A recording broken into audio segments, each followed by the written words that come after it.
Tagad es esmu deputāts, pirms tam biju Aizpils novada domes priekšsēdētājs. Es arī biju pret, es neesmu pret reformām, bet pret šādu reformu es biju pretī, jo mans uzskats bija, ka šis veidojums, kas bija tagad Liepājas rajona bijušā teritorija robežās, ir pa lielu. Un mans viedoklis bija, ka jāveido būtu vai nu 3 vai 2 novadi. Aizpils, Grobiņas un arī varbūt Priekulas novads. Bet arī kolēģi neuzklausīja, uzskatīja, ka tā nebūs, ka viņiem bija lielāka sakara, varbūt tās ar ministrijām tāpatās Nacionāla apvienība, kurā partijas sastāvēs, neatbalstīja šo viedokli, ka tur būtu vairāk gandrīz spied, ka mums jāvienojas ar Liepāju varbūt kopā, ka mēs arī esam pretī. Par to, vai tagad ir labi vai slikti, es gribētu teikt, ir lietas, kas ir varbūt tās labākas nekā kādu bijis kaut kas mazāks, bet ir arī lietas, kas ir arī sliktākas. Kaut kāds vidusceļš jāmeklē vēl risinājumu. To, ko mēs tagad esam izveidojuši, tas nav tas ideālākais variants. Es domāju, ka mums vēl pie tā ir jāstrādā. Un es piekrītu Raimondam, kad jāļauj nav. Šis tikai bija pirmais sasaukums, kad mēs kaut ko veidojam, nevis kaut ko varam veidot uz attīstīšanu. Tas tāpat bija pie iepriekšējās reformas. Un vismaz, kad Aizpils novads izveidojās ar pagastiem, tad tur arī tas pirmais sasaukums, pirmie 3 gadi bija sarīvēšanās, sameklēšana, sadarīšana, visu, un tad, kad mēs jau bijām iestrādājušies, visu ļoti labi, tā bija mums nākošā reforma. Es iepriekš vadīju Priekulas novadu, un tagad ir veselības aprūpes centrā vadītāja esmu.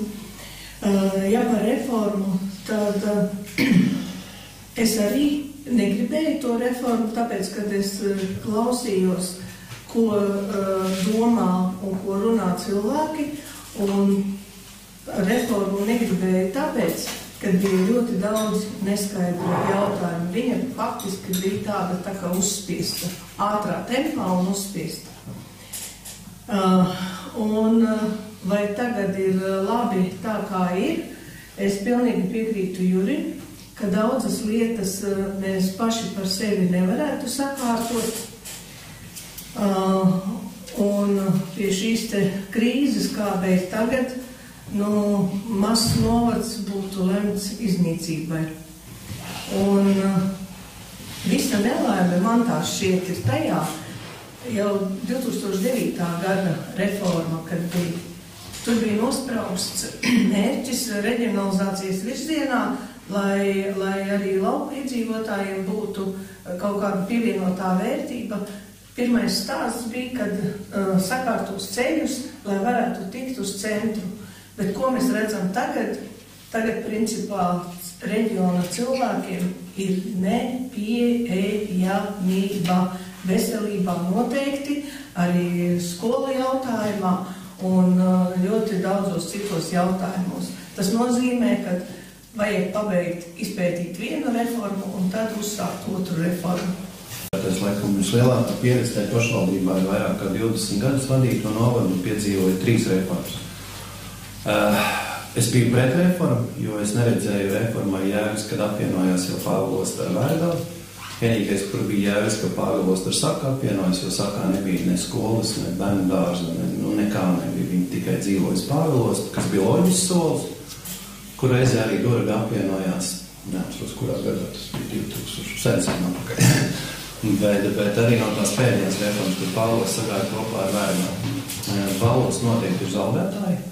Pāvils novads, tur teikt, ir zaudētājs, jo mēs bijām šajā Dienvidkurzemes novadā kopā ar Nīcas pagastu, Nīcas novadu, visbagātākās pašvaldības iedzīvotāju ienākumu nodokli saņēmēji, ko maksāja uzņēmēji iedzīvotāji. Ja mēs vidēji Pāvils novads investīcijās gadā atļāvāmies 400-500 tūkstoši gadā, tad tagad, es domāju, diezvēbu sanāks par tiem 4 gadiem, tie 400-500 tūkstoši ieguldīt tieši investīcijās, nevis tekošos remontos vai piekārsošanā, bet tieši tādā kapitālās lietās. Un es domāju, ka tā saimniecība ir pa liela, un tāpēc arī bija pret, ka nebija veikta izvērtējums par pirmo reformu. un burtiski dzina caur to otro reformu. Es domāju, vai iedzīvotāji ir apmierināti. Vislabākais būtu, ja jūs mājā brauktu un izbraukt cauri, nezinu, Kalvenei, kas jums pa ceļam ir Durbē, un satikt cilvēkus uz ielas un pavaicāt tīri cilvēku tante Anna, kur nāk no veikala, un ko viņa saka. Es domāju, ka nav lauku ļaudis apmierināt ar to reformu, un iegūmu es neredzu nekādu. Biju izpildirektārs Grobiņas novadā, tagad Dienvidkurzemes novadā. Droši vien, ka šis jautājums nē ir tā grūti atbildāms, vai es to gribēju, vai man likās, ka tas ir nepieciešams. Es teiktu drīzāk, ka nē, jo Grobiņas novadām šī reforma nebija nepieciešama. Tā bija, protams, tādas, savā ziņā tādas piespiedu laulības. Un tagad atskatoties, vai tas bija nepieciešams, ja mēs domājam par Grobiņas novadu, tad joprojām teikšu, ka nē. Bet vai citiem novadiem, kas apvienojās, tas bija tomēr nepieciešams, teiktu, ka varbūt, ka jā. Ka tur tomēr tā kapacitāte kaut kur palielinājās. Kaut kur samazinājās, kaut kur palielinājās. Es atvainojos, es laboju, kad es esmu kalps, kā jūs zinat, nevis kungs. Tā ir deputāts, ir kalps. Līdzīgi kā kolēģi, Juris Vija, 2, 3, 3, 2. Man liekas, ka tas būtu bijis racionālāk, jo kādreiz mans kolēģis kolhozā Viesturs Gredzenes, kas bija izcils sasniegums un lauksaimniecības sasniedz, viņš teica tā, kad es pakāpu uz savu zirga staļļa, tai kūcaukšā, pa kurien sienu ved, un kad es redzu visu savu novadu, tad es pa viņu varu atbildēt. Es gandrīz vai pilnīgi pārliecināts esmu, ka nav administratīvie izdevumi samazinājušies, jo, ja mums Pālos novadā deputāti vidēji saņēma to kultus, arī minēja ap 30, 40, 50 eiro mēnesī. Tad tagad ir 9 deputāti. Es nezinu, cik deputāti saņem, Juris ir komiteja, bet ir izveidots 8 komitejas, kas manuprāt ir pilnīgi nevajadzīgi. Visi komitejas vadītāji saņem, jūs varat atzīties, cik jūs saņemat, kaut kā 1500 gan jau saņemat. Plus vēl nodokļu darba devēji. Tas ir kaut kā, es muldu, bet apmēram 2000 mēnesī parēķina ar 8, tas ir ar 7, jo finanšu komitejas vadītājs Aivars nesaņem atsevišķu algu. Es domāju, ka tur noteikti ir izdevumi lielāki, un tā ietaupījumi visticamāk, ka nav. Es domāju, ka kā mēs arī to darījām līdz tam, arī to mierīgi varēja arī turpināt darīt, kā Juris jau arī minēja, sadarbību, gan Būvvaldu, mēs sadarbojamies, bija Būvvalds, tas pats viens cilvēks, kas bija gan Durbē, gan Pālos, tā viņš jau kaut kur no Priekulērī vai nebija. Tāpat tās turisma informācijas birojas, kur caur Liepājas tību, man liekas, ļoti veiksmīgi arī sadarbojas. Es domāju, ja tā paņemtu arī saskaitītos pirms 3,5 gadiem tos izdevumus, un tagad es gandrīz pārliecināts, ka viņi ir lielāki nekā bija. Tā kā tā reforma, ko Pūtis kungs teica, samazināsim tur to, un tur ceļiem bija 300 miljoni, man liekas, gadā. Kaut kā tāds... Katrs tas novada centrs būs ar centru. Savienots. Tad tagad vajag paņemt atkal pilnīgi nejauši. Es vakar izbraucu no Lietuvas caur Duniku un tad caur Cīravu. Tur vienkārši nevar pabraukt 25 km/h, tas ir maksimālais. Un tad, kad runājam, ja mēs tik tālu tiksim, varbūt bišķiņ ieskriet par skolām, par kaut kādām skolu samazināšanu, tad tas ir pilnīgs neprāts. Tur tos autobusus vienkārši salauž, tur ir žēluma gals, kādi tie ceļi. Protams, tagad šķīdojums, bet tas nav normāli. Tāda ceļa nedrīkst būt. Un tas pat nav spļāviens pašvaldības dārziņā, ja godīgi. Tie ir valsts ceļi. Un tad, ja valsts grib kaut ko, lai kaut ko darīt apmēram, tad pirmkārt jāsāk ar ceļiem, sevišķi ar valsts ceļiem. Tāpat Ziemupes virziens, un tur murgs, tur trakam jābūt, lai es brauktu uz darbu, es te labāk sēžu mājā un neko nedaru un nelaužu savu mašīnu. Novadā bija, pie novada pievienot, piemēram, felšeru punkti vai pie pārvaldes vai kā citādāk. Tagad mums ir vienots veselības aprūpas centrs, 12 felšeru punkti un 3 iestādes vēl klāt. Un es uzskatu, ka tagad ir labāk tajā ziņā, kad mums tomēr tur ir veselības iestāžu darbinieki un speciālisti, un pārvaldes vadītājiem neienāktu pat galvā tur krāmēties ar veselības ministrijas likumdošanu un noteikumiem. Un sagādi, piemēram, medikamenti vai kādas citas lietas, un to visu mēs, tā kā neatkarīgi savas iestādes ietvarā, mēs to darām. Un es vispār neizjūtu, ka mums kaut kas traucētu vai mums būtu, kaut kā slikti. Tā nav. Vienīgais, kas mums traucē, to, ko es jau sākumā minēju, tas ir ceļi.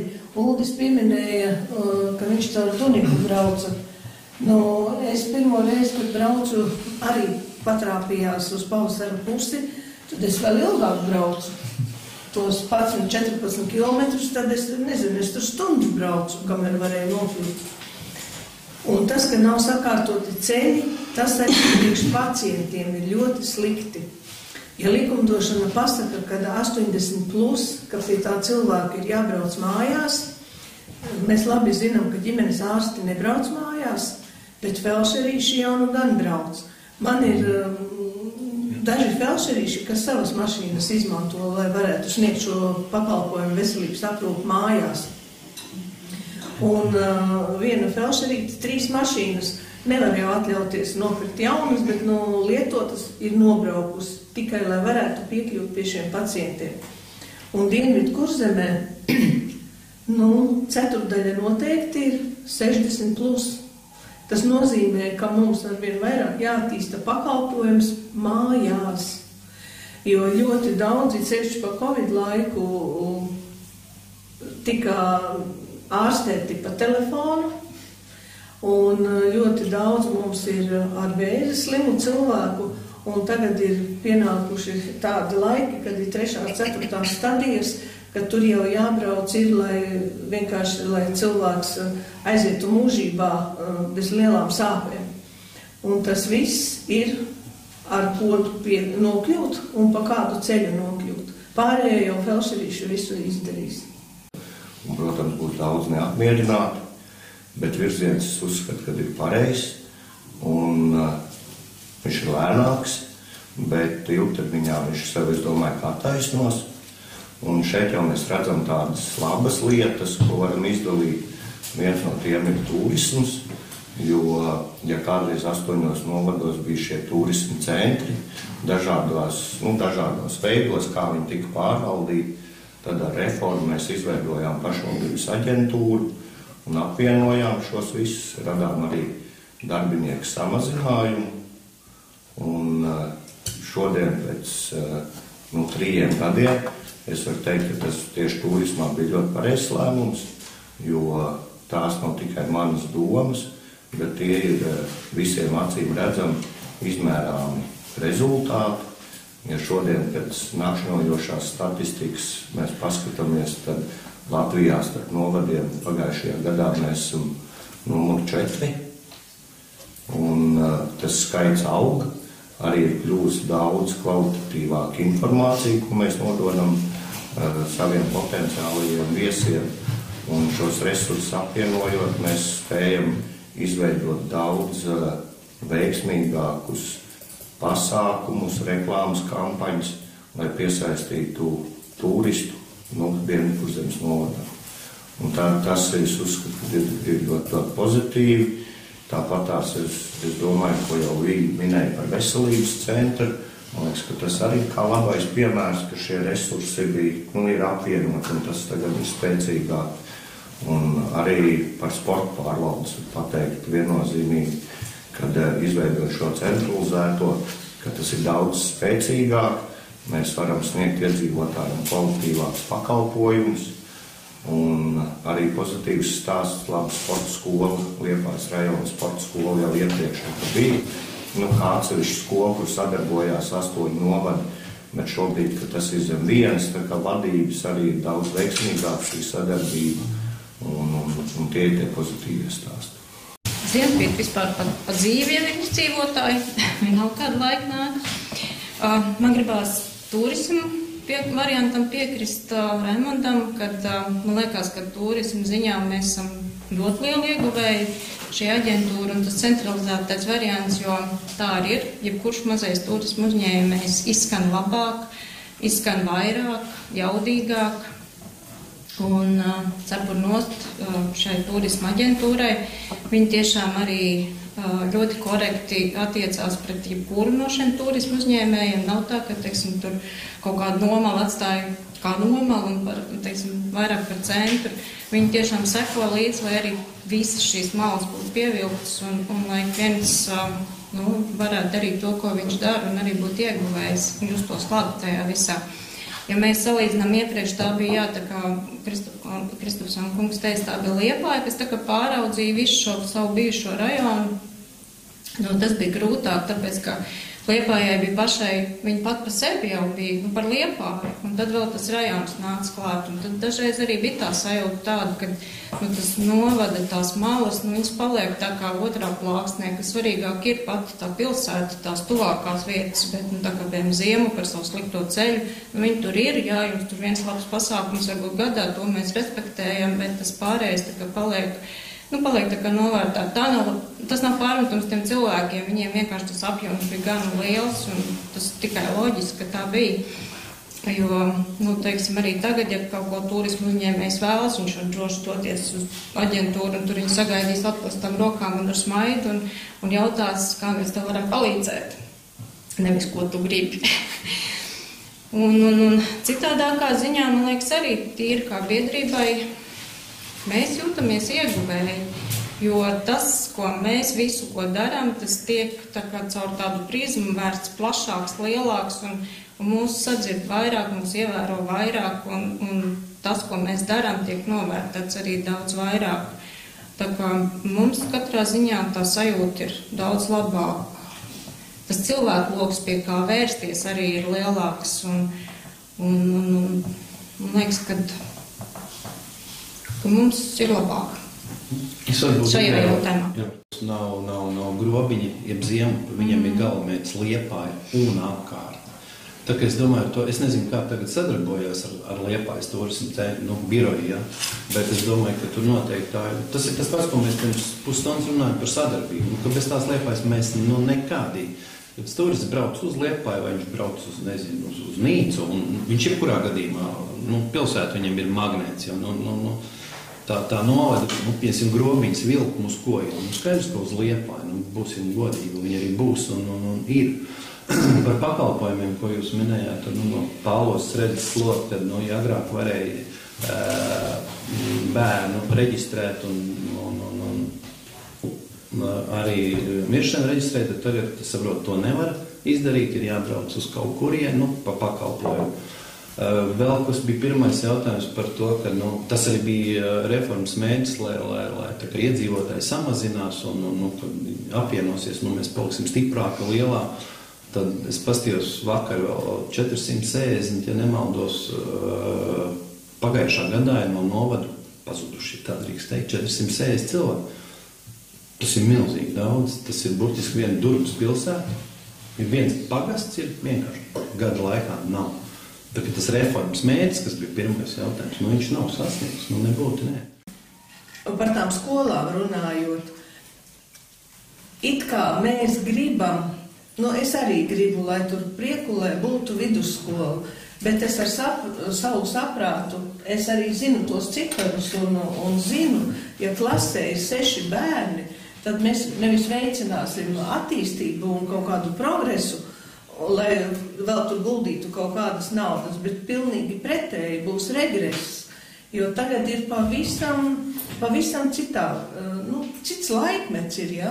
Ja mums jau mākslīgais intelekts daudzas darbības dara, un, mana paudze, es piemēram, nevaru atšķirt, vai chatbots ir uzrakstījis to, vai to ir, students, pieņemsim, uzrakstījis, ja? Un liela daļa pasniedzēju to nevar nemaz atklāt un saprast un zināt. Un tāpēc es domāju, ka pareizāk ir tā, ka 7 reizes nomērīt, pirms guldīt kaut kādas investīcijas.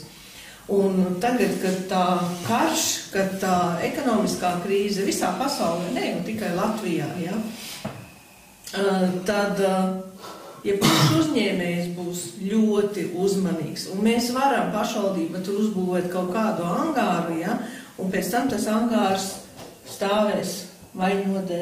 Nē, jāsaprot, kā viņu būvēt. Jā, viņu, un jaunā paudze tagad vairāk viņiem jāprasa, ko viņi domā un kur viņi redz.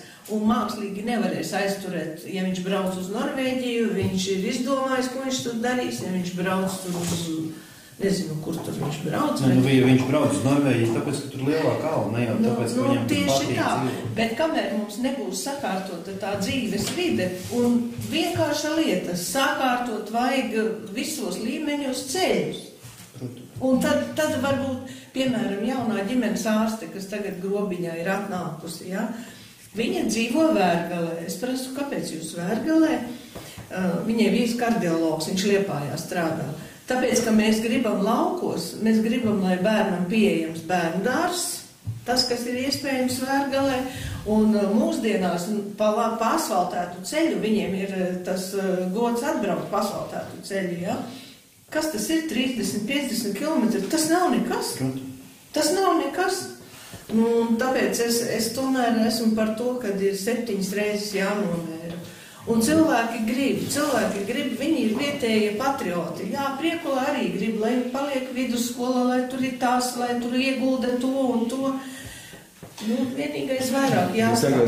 Mums pēc reformas, es atvainojos arī visādi aģitācijas bija par to veikšanu, tā liekas, Turlais Jānis vai Dainis Geogrāfs, kas tur rādīja priekšā savas prezentācijas, kad, ja nebūs reforma, tad te būs 50% iedzīvotājs samazinājums, ja būs reforma, tad būs samazinājums, bet tā 25-10% tikai.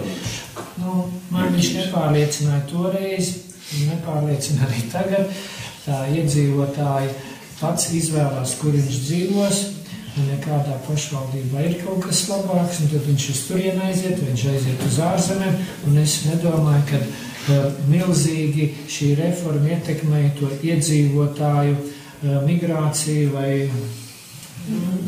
daudz arī te brauc apakaļ tomēr, jā. Protams, skolas ir ļoti daudzi tāds sauklis, nebūs skola, tur pazudīs. Bet viņa tagad ir tā skola, un viņa pazūd vienalga tas ciems no tās iedzīvotāju skaits. Ko tam cilvēkam vajag? Viņš tagad pēc tā, ko viņam vajag normālu dzīves vietu. Ja viņam ir tur patās darbs, tad viņš arī tur dzīvos. Tur manuprāt, pašvaldībai to, ko es teicu, to maiņot, es domāju, ka nevajag ieguldīt parciņos, lampiņās, soliņos, jo tur tulīt vairs nebūs, kas staigā un sēž pie tiem parciņiem. Manuprāt, ir jādomā, kā to uzņēmēju darbību tur aktivizēt, un lai tur cilvēks dzīvotu, strādātu, un tad būs arī skolotājs. Es to tā kaut kā redzu. Droši vien jau tiem muldu vārdiem, ka vajadzētu veikt, bet vēl mums arī tāda lieliska iespēja kā jūra, ja mēs pie jūras varētu iet, būvēt mājas, tad es domāju, ka mūsu novads vēl plauktu, bet mums ir tā, ka 6 nobrauktos un tās pašas vēl jāskaņo tikai drošības pēc, kā viens, Un otrs, ja mēs runājam tagad pa vidusskolu, man bija liela laima un gods sēdēt apmēram tik tuvu ministru prezidentē, visu cieņu asprāts un čakšu vēl jau ātrāk. Vidusskolas. Tagad vidusskolas. Bet es prasīju, pa augšskolā, vai mums būs, kas māca tos bērnus. Tik, kā to nozari mēs esam tagad izlikušies, Ulms arī krata bārdu, viņam sievas skolotāji. Cik mums ir pedagogi, kas var iet tam, ko Vīta teica, laikam līdzi, cik mums no universitātēm vispār nāk to pedagogu. Un, varbūt, ka tagad būs labi, tad pedagogiem pieliktas algas. Bet tas ir nākošais. Mēs jau neredzam, kas aiz kalni ir, vai aiz kokiem, kur ir mežs. Ja jau mums tos bērnus nākotnes vārdā nebūs, kas māca, ko mēs te runājam? Labāk laukos jau praktiski prasa tikai to, lai mēs būtu sasniedzami, lai mēs esam pieejami, lai var parunāt. Piemēram, Liepājas domi, kur tur pastāv no Ulika vai Vācu laikiem, nekad tur nekas nav mainījies. Kā ir tie 15 rāds, kā mums ir laukos, tad 3 rajoni, tad 1 rajons, tad rajons, kas sastāvēja deputāti no pagastu večiem, kur katram bija savi interesi. Tagad teorētiski deputāti pārstāv tautu. Kas tik nav bijis? Un es neatceros, es to teicu, kad mēs tomēr braucam pie cilvēkiem un mēs to savu funkciju, vienalga, cik mēs tur esam, 19 un pa kādu naudu mēs veicam, mēs cenšamies aizstāvot tos 8 bijušos novadus, kas faktiski laukiem bija ziedu laiki, ja? Tas bija ļoti sasniedzamā attālumā, nu tā, ko es tur stāstīju par to pārredzēšanu. Var arī strādāt tā kā mēs, nu, kad izlaiž lietvarī rīkojumu un gaida, kas tur nāks apakaļ, tā kā bumerāngs, ja? Un cilvēks paliks vēl tālāk, ja tā būs. Es darīšu visu, kas manos spēkos, lai tā nebūtu.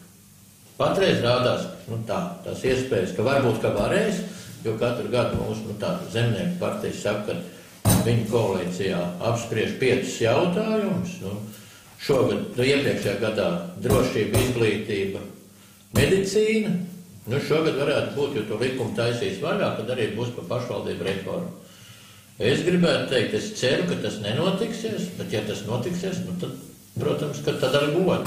To, ko jau Aivars pieminēja, cik jau valdības un pašvaldības struktūras nav jau mainījušās, tad droši vien paies vēl kādi 10, 20 gadi pie Saeimas nonāks kādi jauni politiķi, kas gribēs savu uzspodrināt uzpleču un atkal spriedīs, ka šitas nav labi, ka jāveido kas savādāk, jo mums jau ir tendence uz reformām, nevis uz uzlabošanu. Un tāpēc es pagaidām gribētu, lai paliek tā, kā ir, bet, ka viņa beidzamā to es 100 punktus, ka nav beidzamā, es 100 punktu pārliecināts. Jo savā laikā arī aizput ļoti labi dzīvoja tad, kad bija pašiem savs rajos. Tas viņiem bija vislabākie laiki, tad pievienoja Liepāju, tad sāk iet tam. Es ceru, ka tiem laukiem vēl būs uzplaukums, jo, nu kā bija pandēmijas laikā, kā laukos īpašumiem cēlās vērtība, nu, spriedzes apstākļos vajadzētu tā būt. Bet ne jau es aicinu uz to, ka būs spriedze un ka tad tik būs. Es jau gribētu, lai katram Liepājā, kā piemēram šodien ir dzīvoklis, un ļoti daudz dzīvo Šķēdē un Jekšos, un kur vēl ir dārziņi, nu tos mēnešus, kad nav jāmaksā par apkuru dzīvokļus, tas arī ir modelis. Tas jau būtu ideāli, ja būtu katram dzīvoklis nu, Rīgā, laukos māja, tad visi nācija dzīvot labi. Bet to, ka jāiegulda nākotnē, to gan, un tas ir tos bērnos. Un es vēlreiz atgriežos pie to, par tām tehnoloģijām, gan mākslīgais internets, gan arī tās bērnu galvās, kad mēs varētu likt tādas programmas universitātēs, nu, kas būtu virzītas uz to nākotni un tādām specialitātēm. Un, nu, jāsaka tā, ka baznīcā saka, lai miers ir zemes un cilvēkiem labs prāts. Un es jau stāstīju par to, kad mācītāji arī, nu, prāvests Jaunskaluži saka, tas nav labi, to reformu, tas nav labi. Nu, tad vienojamies apakaļ. Nē, mēs tagad tīri labi satiekam un šitādā formātā jūri varētu kādu laiku turēties. Nu, tā. Nu, tas būtu tā izlīdzinot. Bet iespējas ir laukos, mīļie, un arī iespējas ir pilsētā, un katram savus.